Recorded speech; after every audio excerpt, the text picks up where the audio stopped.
ఎంతవారు గాని వేదాంతులైన గాని వాళ్ళు చూపు సోకగానే తేలిపోదు రోయ్. నమస్తే. అధికారం ఉంది, అంగబలం కూడా ఉంది, వెనకేమో వందలాది మంది అనుచరులు ఉన్నారు.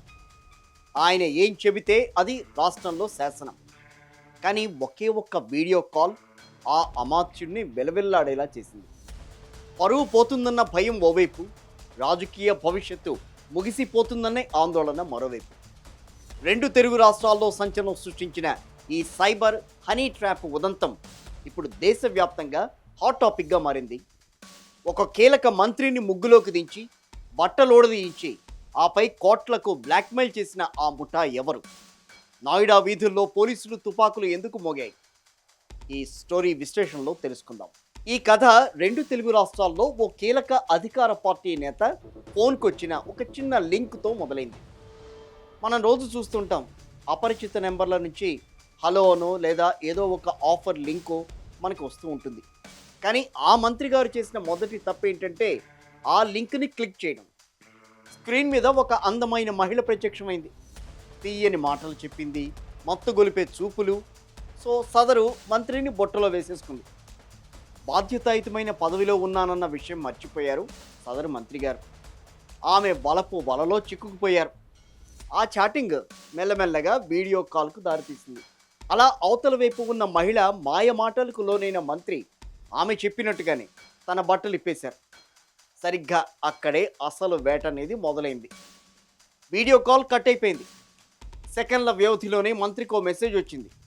అది చూసి ఆయన గుండె ఆగినంత పనైంది. తాను బట్టలు లేకుండా ఉన్న దృశ్యాలను అవతలి గ్యాంగ్ రికార్డ్ చేసేసింది. భారీగా డబ్బులు ఇస్తావా లేక వీడియోను సోషల్ మీడియాలో వైరల్ చేసి నీ పరువు తీయమంటావా అంటూ బ్లాక్మెయిల్ మొదలుపెట్టింది. ఓవైపేమో విపక్షాల విమర్శలు. నిజమే కదా, రాజకీయంలో ఉంటే విపక్షాల విమర్శలను తట్టుకోవాలి. మరోవైపు ప్రజల్లో పలచనయ్యే ప్రమాదం ఉంటుంది. రాజకీయ భవిష్యత్తు కూడా నాశనం అయిపోతుందేమోనన్న భయంతో ఆ మంత్రి ఒక్కసారిగా తల్లడిల్లిపోయారు. లక్షలు అక్కడి నుంచి మొదలైన డిమాండ్ కాస్త కోట్ల రూపాయలకు చేరింది. సైబర్ మాఫియా దెబ్బకు దిక్కుతోచని స్థితిలో చివరకు ధైర్యంతో అత్యంత రహస్యంగా రాష్ట్ర పోలీస్ బాస్ను ఆశ్రయించారు అమాత్యుడు. కేసు మంత్రికి సంబంధించింది. సో పోలీసులు ఈ ఆపరేషన్ను అత్యంత సీక్రెట్గానే ఉంచారు. టెక్నికల్ ఎవిడెన్స్ ఆధారంగా ఆ గ్యాంగ్ ఉత్తరప్రదేశ్లోని నాయిడాలో ఉన్నట్టుగా గుర్తించారు. స్పెషల్ టీం రంగంలోకి దిగింది. కానీ ఆ సైబర్ మాఫియా సామాన్యమైందా? కాదు. పోలీసుల్ని పరిగెత్తించే స్థాయి వాళ్ళది. పోలీసులు నిందితులను పట్టుకునేందుకు వెళ్ళినప్పుడల్లా ఆ ముఠా ప్రాణాలకు తెగించి ఎదురుదాడికి దిగింది. స్థానిక భౌగోళిక పరిస్థితులను తమకు ఆసరాగా చేసుకుని తప్పించుకోవాలని చూశారు. కానీ మన పోలీసులు వెనక్కి ఎక్కడ తగ్గల. ఆయుధాలు తీసి రీఎంట్రీ ఇచ్చారు. గాల్లో కాల్పులు జరిపి మరి ఆ లేడీ డాన్తో పాటుగా మొత్తం గ్యాంగ్నంతా కూడా అరెస్ట్ చేశారు.